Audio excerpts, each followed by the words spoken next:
이 시간 함께 보실 성경 말씀은 골로새서 제1장 21절부터 23절까지 말씀 함께 보시겠습니다.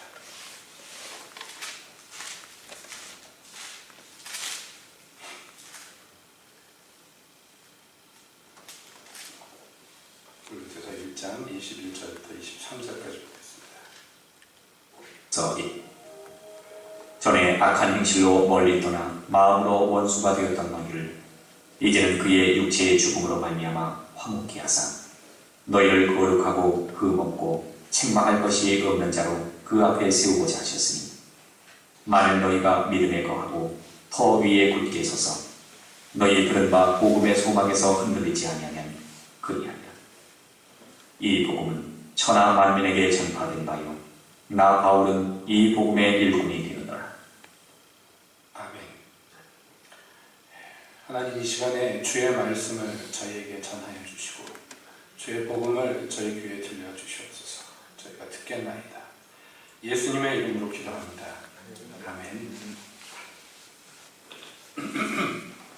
함께 골로새서의 한 대목을 우리가 보았습니다. 오전 시간에도 우리가 잠시 말씀을 나눴습니다만은 하나님의 은혜가 우리에게 역사하기 전에 우리는요, 어떤 사람들이었는가? 죄와 허물로 죽었던 사람, 온질상 진노의 자식, 공중권세 잡은 자의 다스림 가운데 있었던 종, 이루 말할 수 없는 더러운 이름들이 가득했던 자들입니다. 여러분, 이게 남의 얘기가 아니라 저와 여러분의 이력이에요. 우리가 자꾸 이것을 잊어버리면 안 됩니다. 이것을 잊어버리면 하나님께 감사치도 못하고요. 그리고 사람들 앞에서 헛된 자랑으로 자기의 인생을 더럽힙니다. 우리가 평생에 하나님을 찬양하고 감사할 것은 정말로 이런 나를 하나님의 은혜로 구원하셨다. 이런 나를 이유 없이 불쌍히 여기시고 사랑하셨다. 여러분, 이것이 우리에게 자랑거리가 되고 이것이 우리의 노래 제목이 되어야 합니다.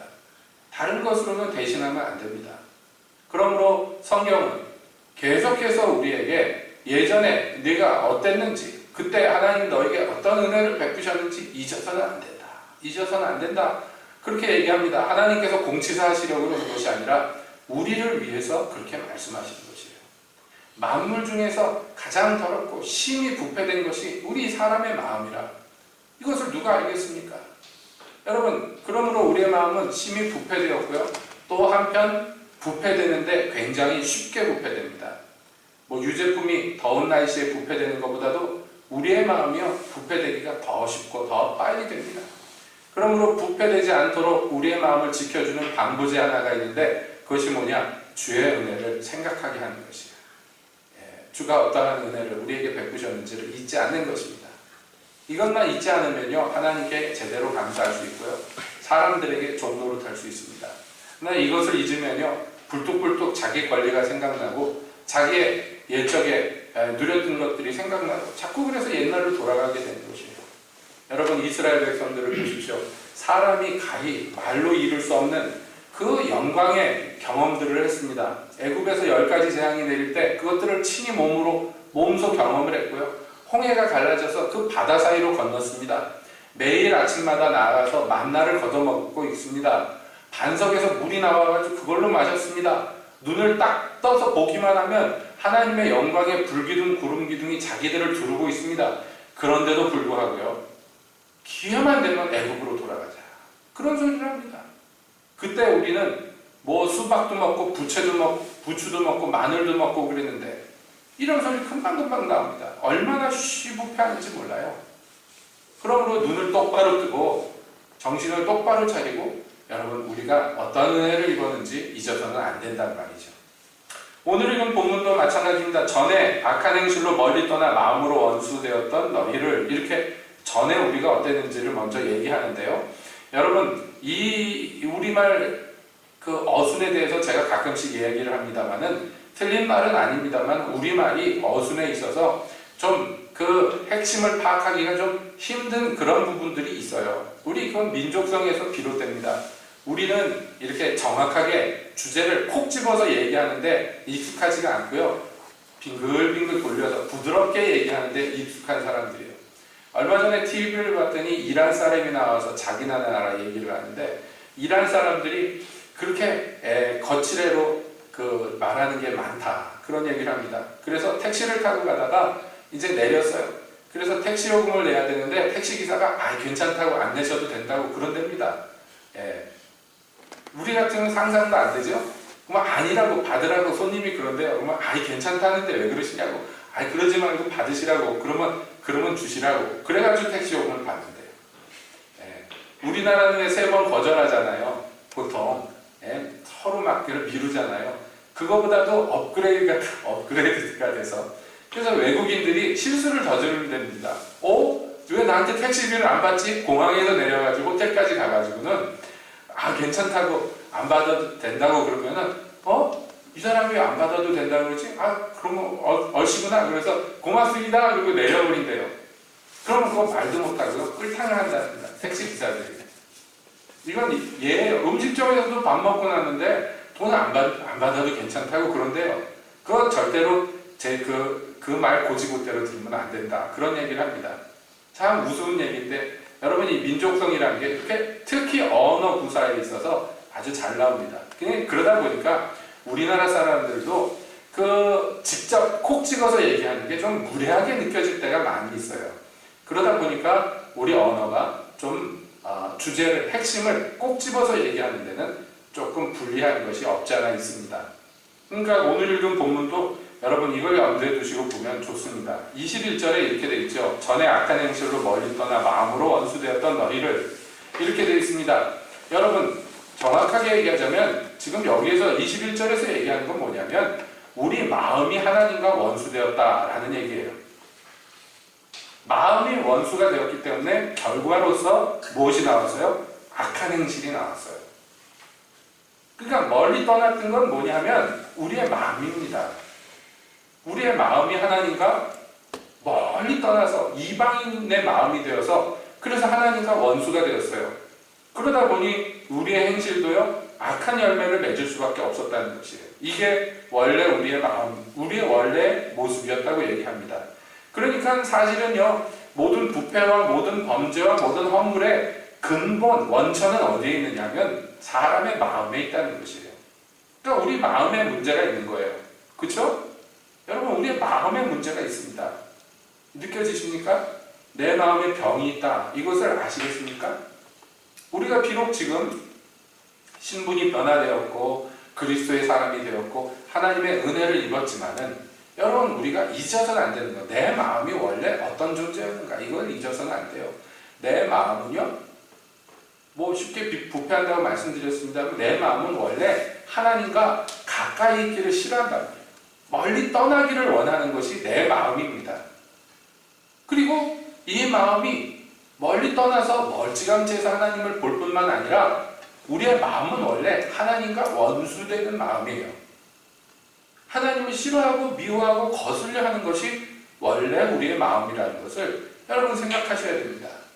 무슨 말씀입니까? 우리의 글쎄 신분이 바뀌었다 할지라도 이 마음이라는 것이 새로워지고 또 새로워질 필요가 있다는 것이에요. 우리의 마음이요 하나님의 손으로 말미암아 자꾸자꾸 고침을 받고 자꾸자꾸 새로워져야 됩니다.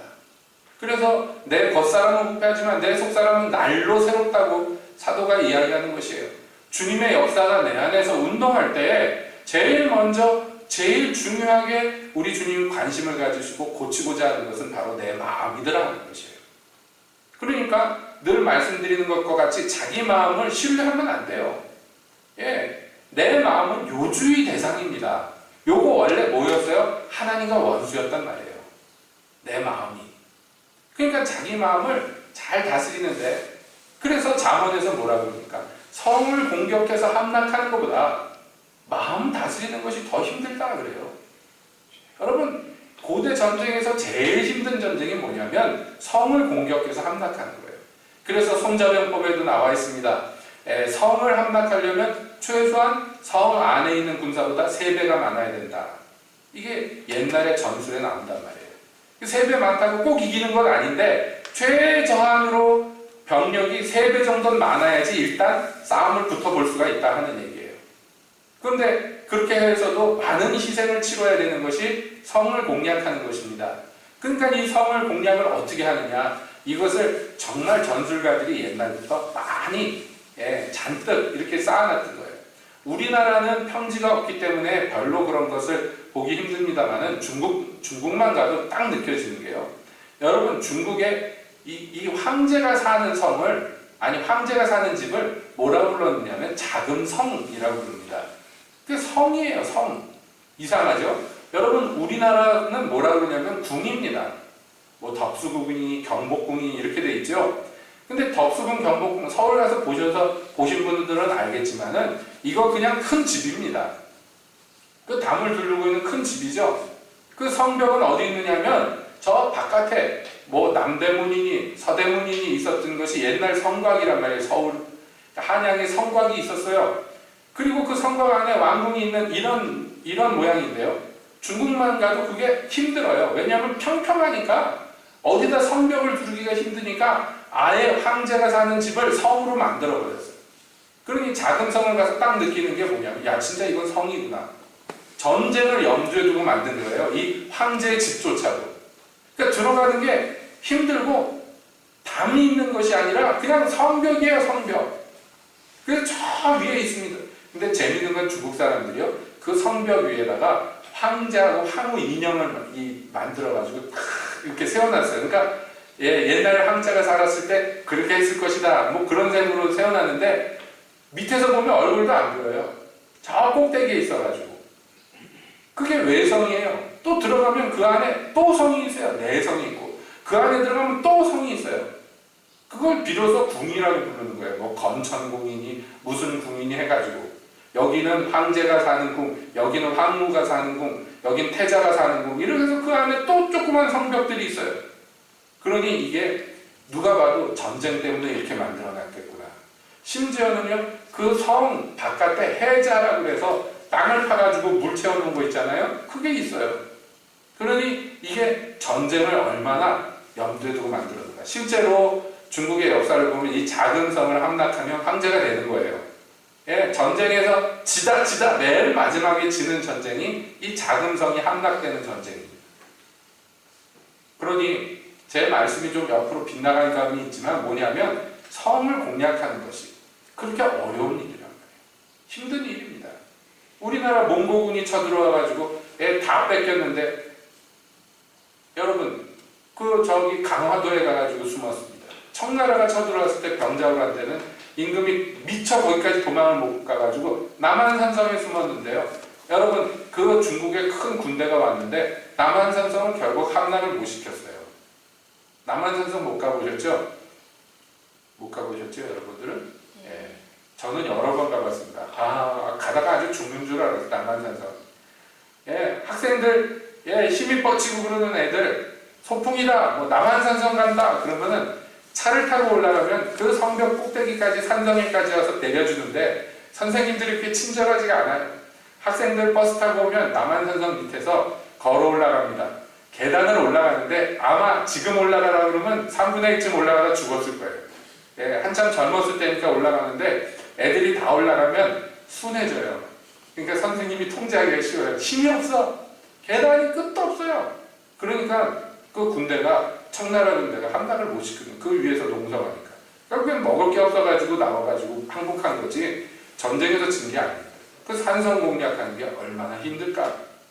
로마 군대가 그 마지막으로 예루살렘을 함락하면서 마사다 요새다 그래가지고 그 산 위에, 빤히 보이는 산 위에 있는 그 요새를 공략을 했는데 결국에 함락을 못 시켰어요. 그 사람들도 그 안에서 버티다가 마지막 남은 사람들이 먹을 게 떨어지니까 자살해버렸어요.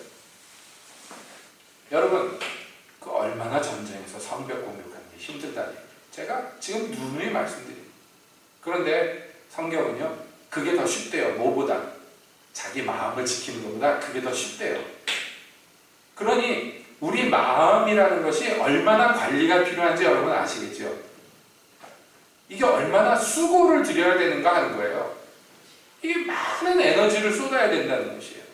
그래서 어떤 데는 내가 좀 믿음이 좀 성숙했나? 그러다가 사고를 한번 탁 치면은 절망을 하는 거예요. 내가 또 왜 이럴까? 그치, 왜 그랬는지 알죠? 계기가 없었을 뿐이에요. 잠잠했던 것은 계기가 없었을 뿐이지, 자극과 계기가 일어나면요, 내 마음이 순식간에 예전에 하나님과 원수되었을 때랑 별반 다를 것 없는 반응들을 마구 내뱉을 때가 있다는 것입니다. 여러분, 이렇게 마음이 하나님과 멀리 떠나고 하나님과 원수되고 그러면 뭐가 나온다고 그랬어요? 악한 행실이 나온다고 그랬어요. 우리의 언행심사가 괜히 악한 행실이 나오는 게 아니에요. 그럼 문제는 어디서 시작된다고요? 마음이 하나님으로부터 멀리 떠나면 그렇게 된다는 거예요. 자, 그러지 않으려면, 자, 그랬던 우리가 그렇게 되지 않으려면 그러면 어떻게 해야 되느냐? 하나님께서 이렇게 얘기합니다. 이제는 그의 육체의 죽음으로 말미암아 화목케 하사 너희를 거룩하고 흠없고 책망할 것이 없는 자로 그 앞에 세우고자 하셨으니, 누가? 하나님이 자기와 원수되었던 마음을 가진 이 사람들을 어떻게 하고자 했다고요? 거룩하고 흠없고 책망할 것이 없는 자로 하나님 앞에 설 수 있게 하기를 원했기 때문에 예수 그리스도로 말미암아 그 예수 그리스도 육체의 죽음을 값으로 치르셨다는 얘기를 하는 거예요. 자, 이것입니다. 이것이 하나님의 마스터 플랜입니다. 하나님과 멀리 떠나고 하나님과 원수되었던 이 사람, 마음이 부패해서 그래서 행실도 악한 행실을 할 수밖에 없었던 이 사람을 거룩하고 흠없는 자로 만들어서 하나님과 함께 살고자 했습니다. 그래서 예수께서 육체로 죽임을 당하셨어요. 그래서 우리 육체, 우리 옛사람 아담으로부터 물려받은 것들이 전부 몰수의 죽임을 당하도록 만들어 놓으셨다는 것이에요. 이게 하나님의 계획이에요. 자, 지금 제가 말씀드린 거 보십시오. 우리의 원래 상태와 그리고 하나님이 만들고자 하시는 목표가 있습니다. 우리는 어떤 의미에서 이 사이에 끼인 것이나 마찬가지예요. 그런데 여러분, 우리도 소망합니다. 하나님의 뜻이 우리 중에서 이루어지기를 소망합니다. 여러분 소망하십니까? 정말 이 부패한 것, 그래서 부패한 마음 다 없이 하고, 그래서 행실을 거룩하게 변화받고, 그래서 흠없고 점없는 자가 되어서 하나님 앞에 부끄러울 것 없이 서기를 여러분 우리가 소원합니다. 예수 그리스도 십자가의 권세가 나를 다스리기를 원하고 그 보혈이 내 안에서 강물처럼 힘차게 흐르기를 원합니다. 그 안 원하는 그리스도인이 어디 있겠냐 말이에요. 여러분도 원하시죠? 저도 원합니다. 그런데 이것은 그냥 원합니다. 그리고 끝나면 안 된단 말이에요. 그러면 어떻게 해야 되느냐? 자, 사도가 얘기해요. 원래 우리의 상태와 전에 우리의 상태와 이제 앞으로 주님이 만들고자 하시는 목적 가운데 있는 너희는 하나님의 목적이 이루어지길 원하지 않느냐? 원합니다. 자, 그러면 어떻게 해야 되느냐? 만일 이렇게 되어 있는 거예요. 만일 뭐뭐뭐 하면 그렇게 될 것이다. 이렇게 얘기하는 거예요. 만일 어떻게 하면 하나님의 뜻대로 될 것이다. 여러분 성경이 그렇게 얘기합니다. 25절에 보세요. 만일, 그렇죠? 뭐뭐 하면 그리하리라 이렇게 돼 있어요. 여기도 우리말의 핵심이 딱 지적이 돼야 되는데, 그거 보면은 어떤 의미에서 지금 한국에서 사역하는 저 같은 목사들은 참 축복받은 것이나 마찬가지예요. 왜냐하면 한국말이 팀이 하니까 말씀드린 대로 그것만 바로잡아도 설교하기가 편해. 비교가 되니까. 그렇죠? 자, 만일 너희가 믿음에 거하고 이렇게 되어 있습니다. 정확하게 얘기하자면 뭐냐면 만일 너희가 믿음이 있으면 주님의 뜻대로 될 것이다. 이렇게 되어 있어요. 그러면 뒤에 나오는 얘기들은 뭐냐면 믿음에 거한다는 게 뭔가를 부연 설명하는 것이에요. 자, 믿음에 거하는 것이 뭐냐 하면 터 위에 굳게 서서 너희 들음과 복음의 소망에서 흔들리지 않는 것. 이게 믿음이라고 지금 설명하는 것입니다. 예, 여기 터 위에 굳게 서서 이게요 사실은 두 가지입니다. 첫 번째는 터 위에 있어야 된다라는 얘기고 두 번째는 거기에서 굳게 서야 된다는 얘기입니다. 자, 터 위에 있다는 것은 무엇을 전제하느냐면 우리가 무엇인가 터가 있다는 것이에요. 터라는 것은 순 우리말인데 여러분 터가 뭔지 아시죠? 집을 지으려면 뭐가 있어야 돼요? 집터가 있어야 돼요. 그것과 똑같습니다. 우리의 믿음이라는 거 지금 부연 설명하는 거예요. 자, 믿음으로 살면 하나님 뜻대로 될 것이다. 그런데 믿음으로 사는 게 뭡니까? 첫째는 터가 있어야 돼 라는 것이에요. 그러면 터가 없는 건 뭔가? 여러분, 예수 믿는 사람들은 예수님의 은혜로, 하나님의 은혜로 구원받습니다. 그렇죠? 그런데 그 구원받은 사람들이 믿음으로 살아서 하나님의 뜻을 이루어드리려면 발 딛고 서야 될 때가 있어야 된다는 것이에요. 그러니까 하나님이 우리한테 사실은 구원받을 때 터를 다 주셨어요. 우리의 터가 무엇입니까? 예수 그리스도예요. 근데 그러면 우리 터가 다 있는데요? 그런데 이것이 하나님이 우리에게 주셨는데 그 다음에는 그게 우리한테 이루어져야 된단 말이에요. 하나님은 우리에게 주셨는데 그게 이루어져야 돼. 그러니까 기도하는데 에베소서에 보면 뭐라고 합니까? 너희 마음에 그리스도께서 계시게 하옵시며 라고 기도합니다. 사도가. 그러기를 원한다고. 예수를 믿었는데 믿어도 마음에 그리스도가 없을 수 있다는 거예요. 그러니까 소원하지. 여러분도 경험해 보셨잖아요. 예수 믿고 신분이 변해도 우리 마음에 그리스도가 없을 때가 있어요, 없어요? 있지? 없어요? 막 남편하고 막 죽을 똥 살 똥 싸우는데 거기 그리스도가 어디 있어? 내 마음에. 미움만 있고 막 그런 것만 있지. 그죠? 맞아요? 안 맞아요? 자식 새끼 때문에 화나가지고 애를 막 쥐잡듯이 잡는데 그리스도가 어디 있어? 내 마음에. 그리스도께서 내 마음에 계시면 그렇게 안 하지. 행실이 그렇게 안 나오죠. 아니에요? 우리 양심상 솔직하게 얘기해요. 그러니까 터가 분명히 그리스도라는 터가 우리에게 주어졌는데 내가 그 위에 서 있어야 되는 것이 정상인데 거기 안 서 있고 딴 데 서 있으면 어떻게 하냔 말이에요. 믿음으로 설 수 있어요? 없어요? 없어. 불가능해.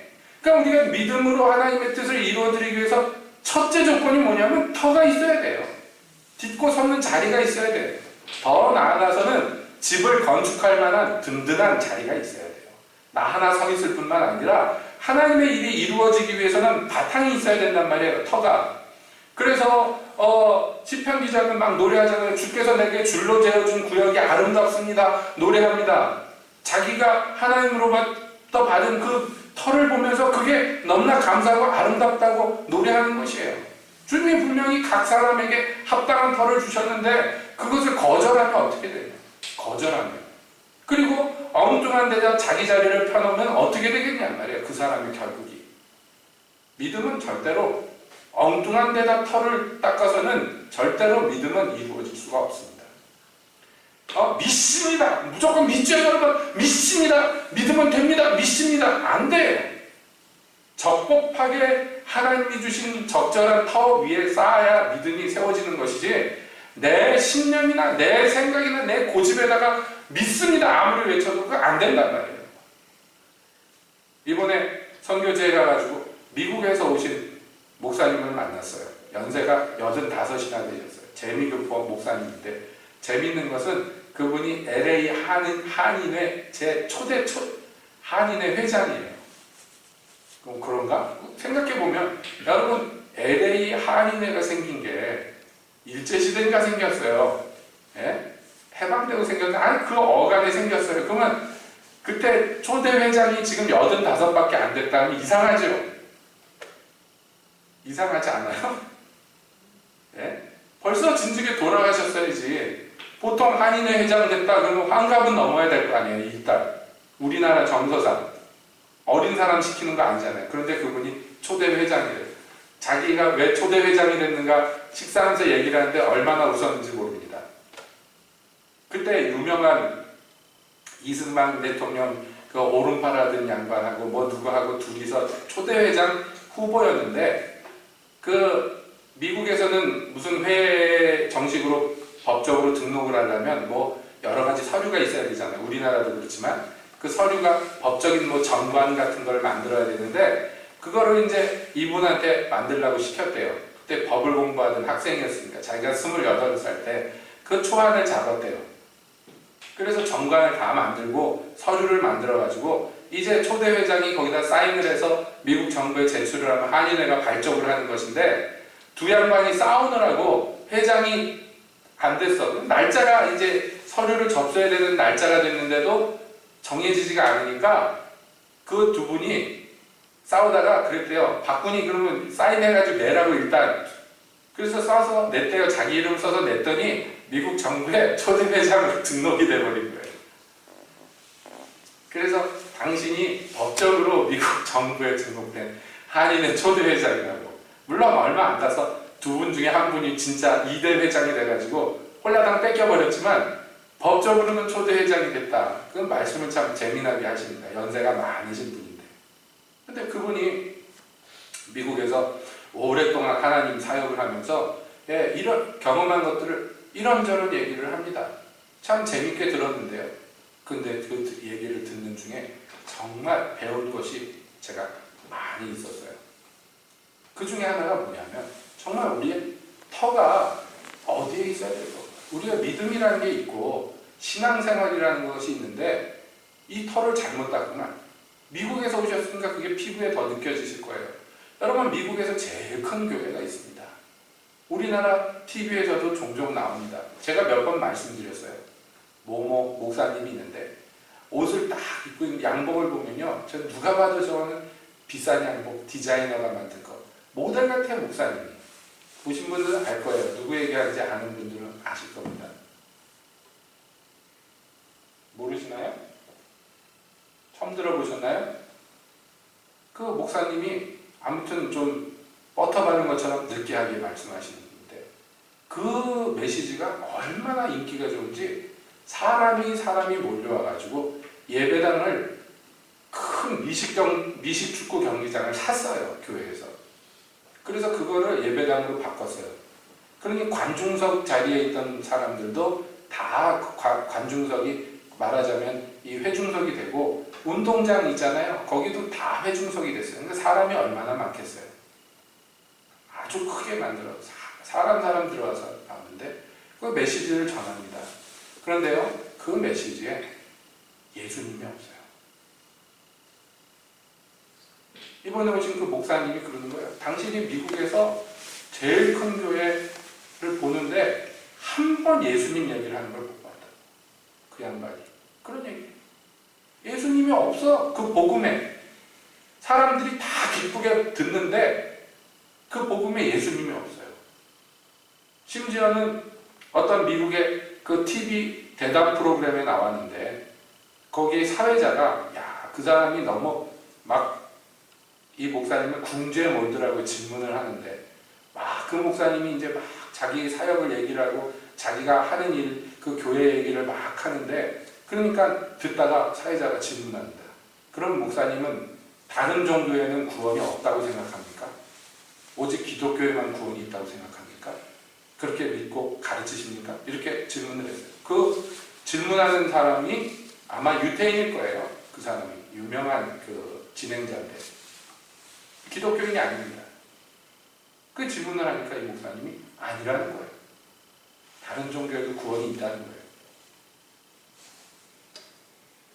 그러니까 이 진행자가 또 물어봅니다. 그러면 예수 그리스도만이 유일한 구원자가 아니라는 말씀입니까? 예, 불신자가 이렇게 물어보니까 또 이 양반이 그거는 아니라고 또 그래요. 목사님이.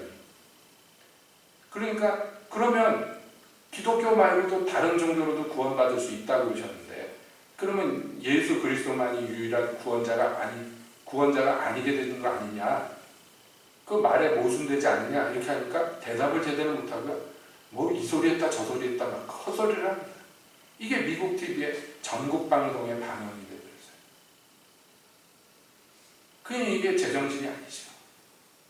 사람들이 보기에는 성공한 목회고 어떻게 보면 미국에서 제일 성공한 목회자고 사람들이 참 좋아하는 베스트셀러 작가고 여러 가지 성공적인 요인들을 다 갖고 있고 그리고 그 교회에서 말하자면 자기 인생에 큰 위로를 받고 도움을 받았다고 간증하는 사람도 무수히 많지만 그러나 제가 드리고자 하는 말씀은 뭐냐면 그 터가 그리스도 맞느냐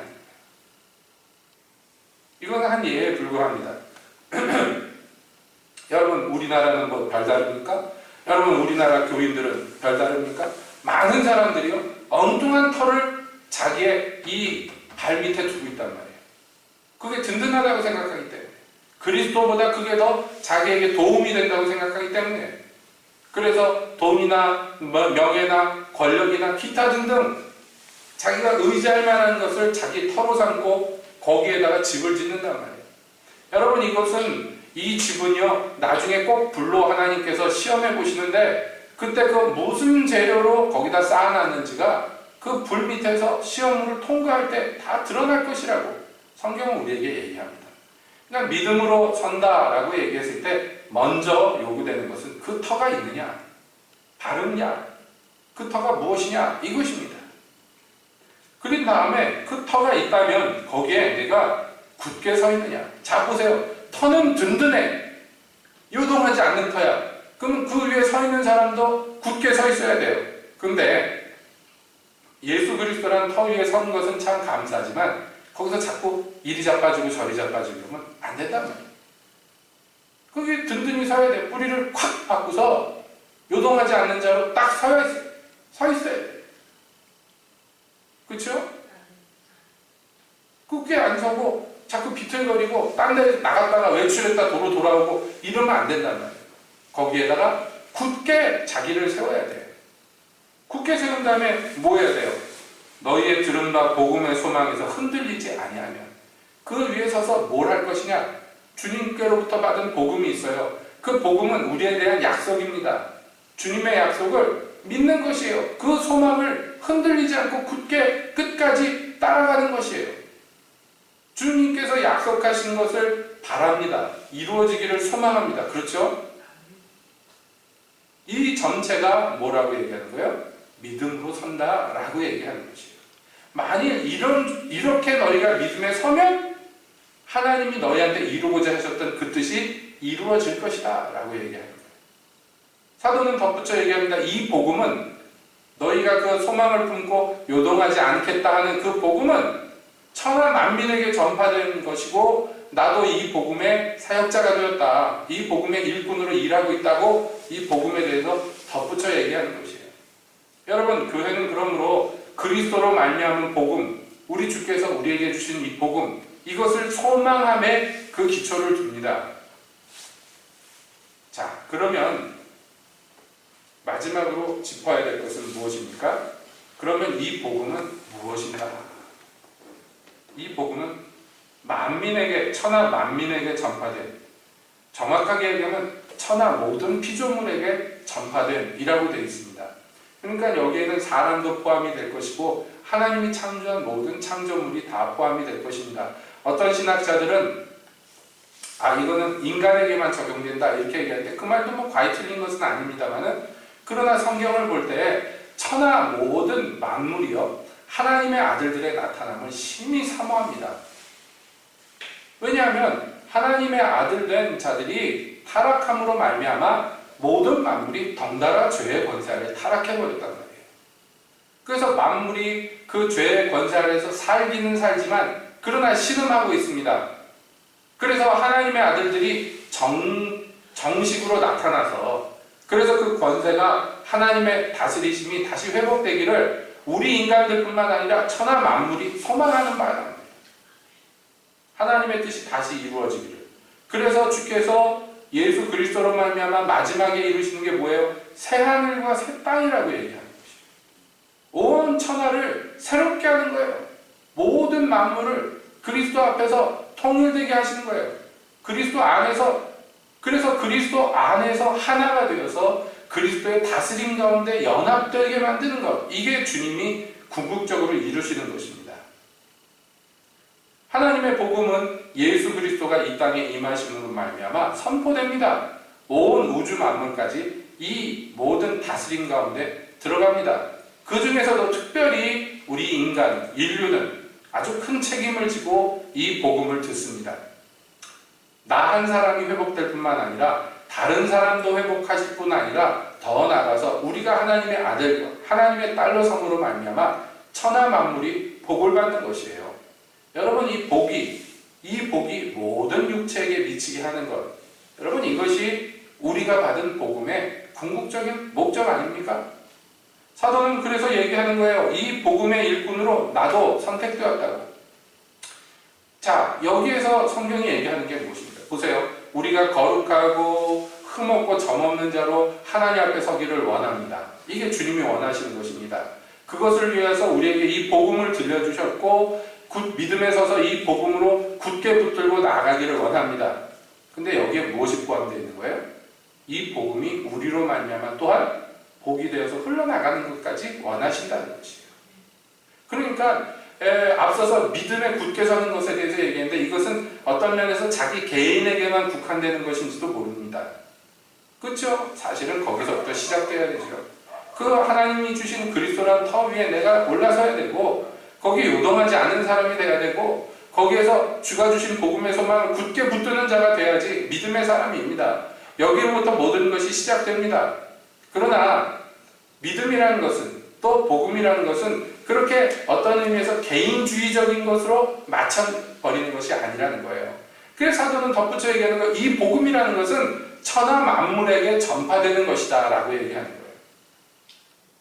그러므로 내가 복음을 굳게 잡고 그 소망에서 흔들리지 않는다는 것에는 무엇이 포함되어 있습니까? 이 복음이 복음되게 하는 것이 내 안에 있어야 된다는 것이에요. 내 삶 속에 있어야 된다는 거예요. 이게 믿음이에요. 여러분 정말로 이 복음 그대로 내가 그리스도로 말미암아 구원받았음을 믿습니까? 예? 죽어도 다시 살며 영원히 살 것을 믿습니까? 하나님 안에서 영원한 복락을 누릴 것을 믿습니까? 여러분 믿습니다. 그러면 믿는다면 당연지사하게 이 복된 얘기를 전파하겠죠. 나는 믿는데 전파할 수는 없어. 이거는 모순이에요.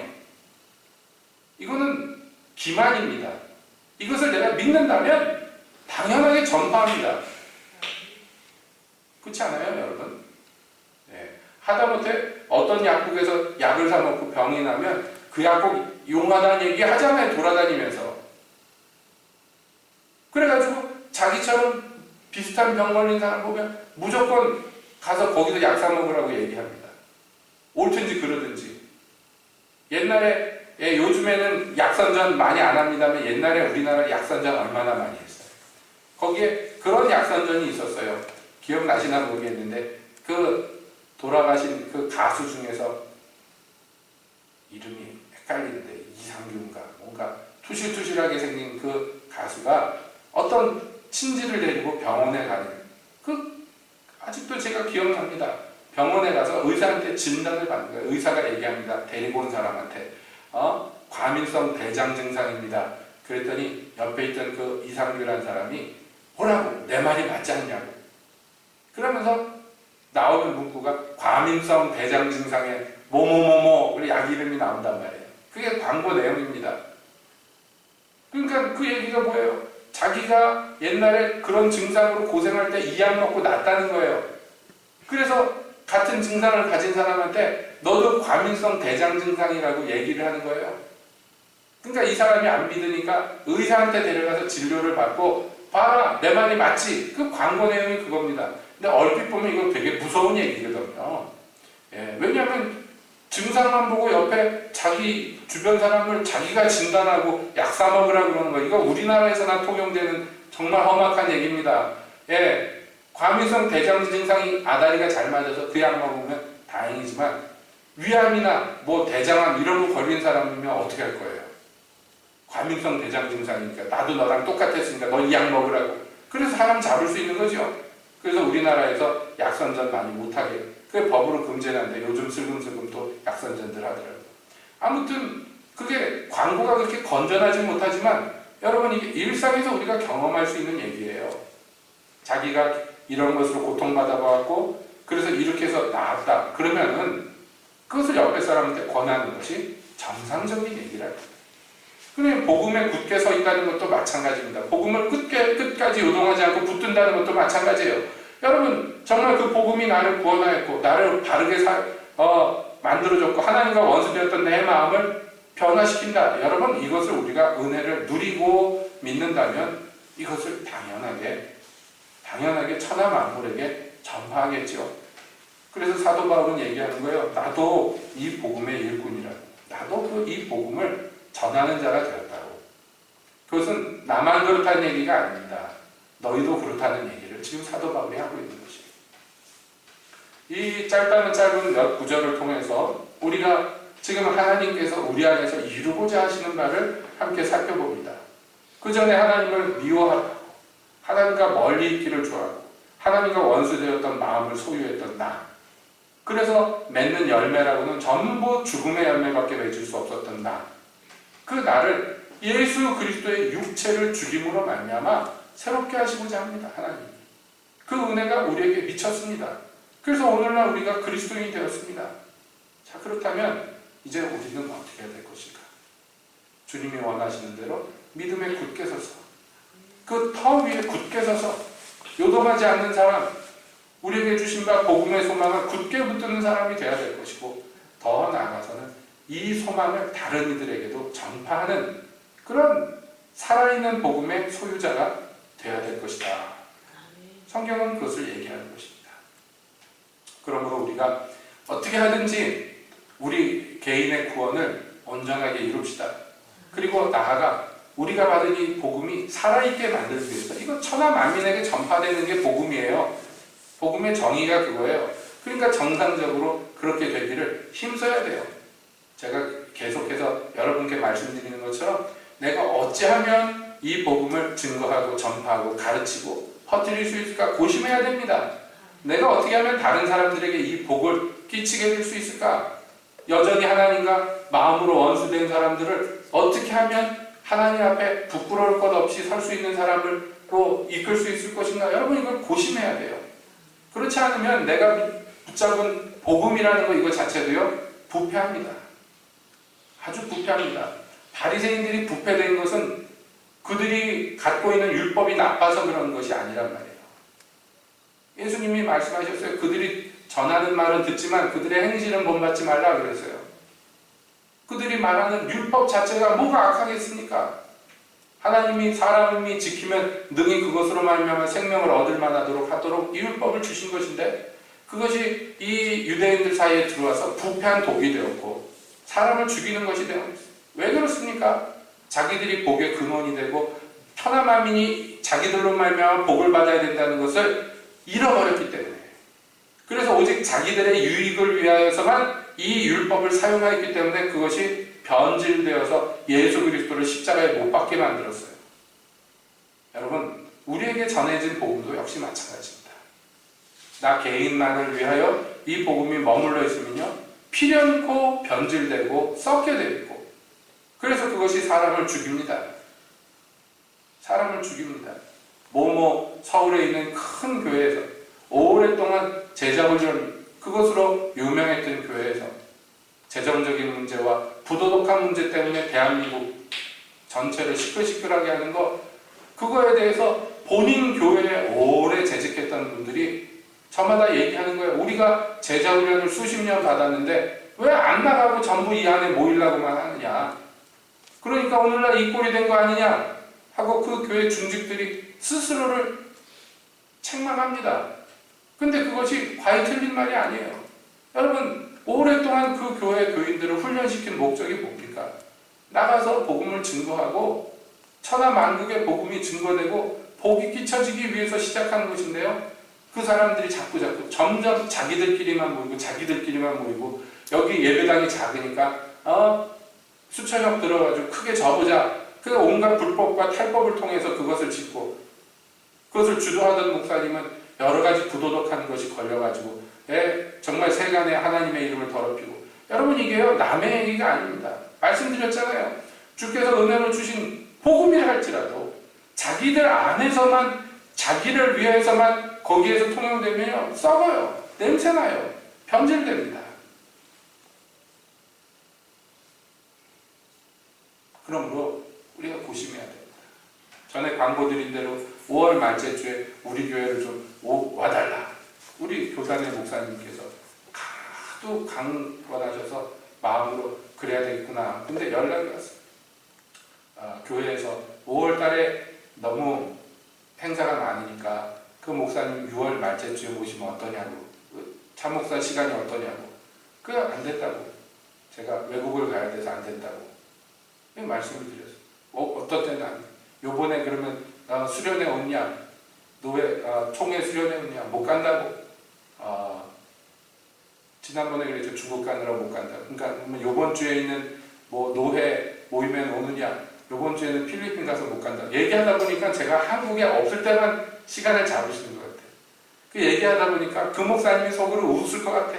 시골에서 조그만 목회한다 그러더니 전화 걸어가지고 얘기만 하면 어디 외국 가야 된다고는 가서롭다고 웃을 것 같아요.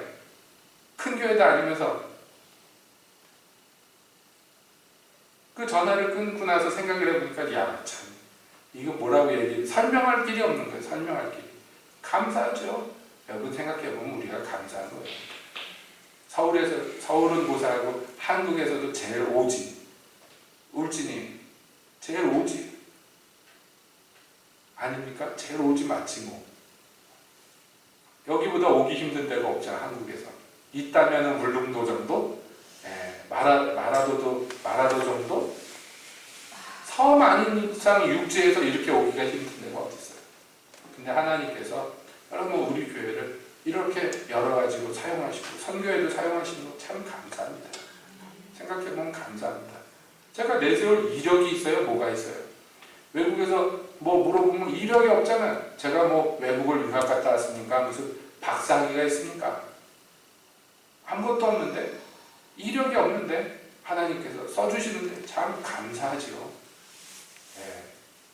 그건 저 개인의 영광이 아닌 줄로 압니다. 이것은 복음의 속성이 원래 그런 것이. 복음이라는 것에 우리가 굳게 서면요 이게 자연히 흘러나가 전파되게 돼 있어요. 하나님이 그렇게 역사합니다. 내가 굳이 막지 않는 이상, 내가 그 소망을 두지 않는 이상, 소망을 버리지 않는 이상 복음은요 흘러나가고 전파되는 천하 만민에게 증거되게 돼 있어요. 여러분 우리가 그러므로 고심하셔야 됩니다. 내게 주신 이 복음이 어떻게 흘러나가게 할 것인가. 이 부분을 고심하시고 기도하시고 우리가 전진해 나갑시다. 그러면 우리 하나님의 거룩하신 뜻 우리 한 사람 한 사람 가운데도 이루어질 줄로 믿습니다. 기도하겠습니다.